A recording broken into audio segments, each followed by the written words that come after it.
Hello, everyone. I'm really grateful to Rabbi Trump and the staff at Young Israel of Lawrence-Cedarhurst for asking me to deliver a very short Dvar Torah, part of the 10 short Divrei Torah on the 10 plagues. So I got the third plague, lice. Let's have a quick look at it. Now, here's an awful early modern depiction of a louse.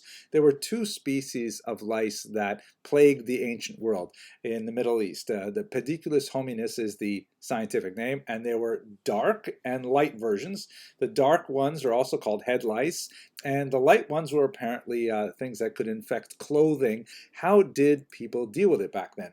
Pretty much the same as we do today. There are like lots of pesticide-based remedies, such as this picture here from the 15th century, at least from the medieval period. We know a little bit about how people dealt with it. This woodcut depicts a medieval woman using a mixture of oil and mercury to delouse her child. Yikes, that's pretty scary, but a lot of the materials they use today seem pretty scary too.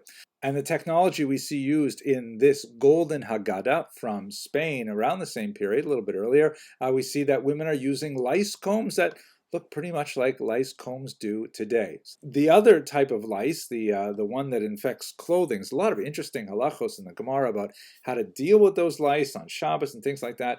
But one of the preferred methods of trying to kill them was to fumigate them with a kind of closet-based incense burner. This is an example of an ancient incense burner that would have had coals placed in the bottom, and you would put incense in the top, and then you would put it in your closet to fumigate the clothes and hopefully kill the lice that are living there and give it a pleasant aroma. But here's a beautiful representation of the third plague by James Tissot, who was especially adept at giving a kind of romantic view of the biblical period. The passage that is most striking is here in the books of Shemos, where God tells Moses to tell Aaron to strike the dust. So Aaron hits the dust and lice comes up out of it. And then, because this is the third plague, and there's a back and forth where every plague that Moses is able to engineer, somehow the Egyptian Khartoumim also engineer, they look at what just happened and they say, we can't do it. Look at the last verse here. Vayomer Khartoumim el Paro, etzba Elokim hi. They said, it is the finger of God. But Pharaoh nevertheless kept his heart hardened. So the question is really, why is lice the finger of God? I mean, the Nile turning red with blood, the frogs coming there, but that's not the finger of God, but lice, that's the finger of God? So there's a famous passage in the Talmud that addresses this, where the Rabbi Eliezer says that the fact that the magicians, who were quite talented, said this, the lice, is an example of the finger of God, shows you that their power was limited. They could only create things that were bigger than a barley grain, right? They could, manipulate the universe, but there was a downsized limit. They could not do anything with things that were smaller than a barley grain. Rav Papa disagrees, says, are you kidding? They couldn't even create a camel. They can't do any of these things. But in reality, what they do is they're able to control the demons, who can then corral various things in space to make them look like an alligator or blood or frogs and so on. They just couldn't get the demons to move something this small.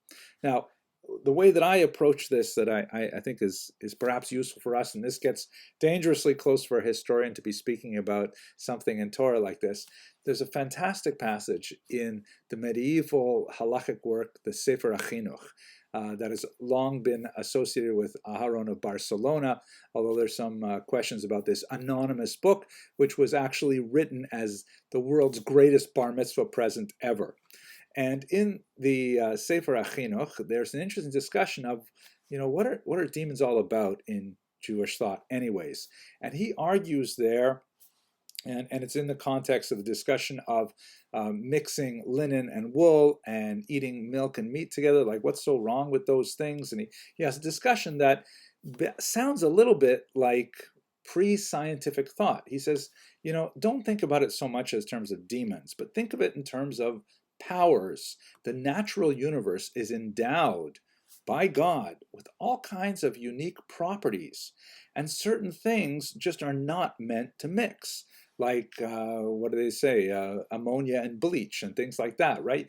Just don't mix these things because there are certain powers associated with them, which we would call scientific properties.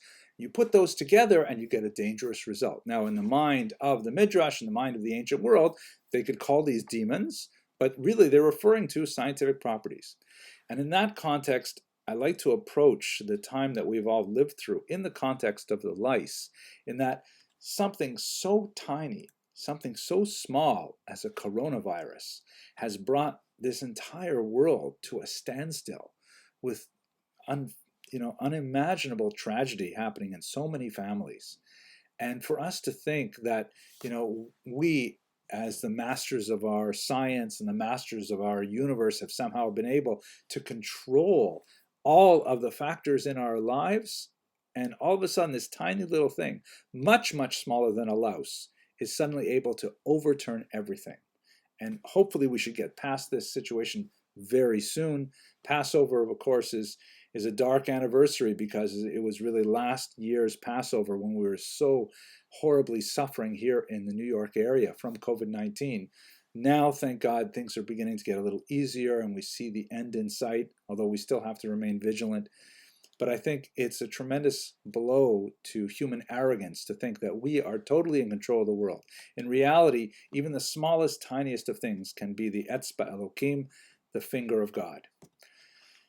I don't have an answer as to why the finger of God points in the way it does, but I'm a historian, not a rabbi. I hope you enjoyed this short Dvar Torah, and I wish you a Chag Kasher v'Sameach. Thanks very much for watching.